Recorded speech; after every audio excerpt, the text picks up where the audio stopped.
যে 4টি কারণে রমজান মাসে সারাদিন রোজা থাকার পরেও কিন্তু আপনার ওজন এবং চর্বি বেড়ে যায়।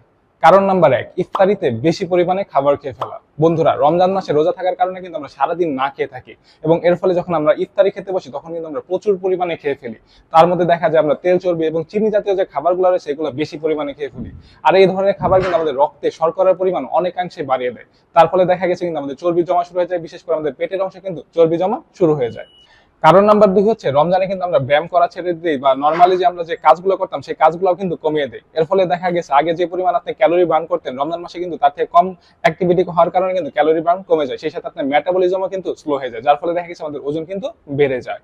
আর তৃতীয় কারণ হচ্ছে রমজানে কিন্তু আমরা পানির পরিমাণ একদমই কমিয়ে দিই, যার ফলে দেখা গেছে আমাদের বডি কিন্তু ডিহাইড্রেট হয়ে যায়, যার ফলে কিন্তু আপনার মেটাবলিজমও স্লো হয়ে যায় এবং দেখা গেছে অল্পতে মাথা ঘোরা বা খারাপ লাগে, এর কারণেও কিন্তু আপনার ওজন বেড়ে যেতে পারে। এবং 4 নাম্বার কারণ হচ্ছে অপর্যাপ্ত পরিমাণ ঘুম।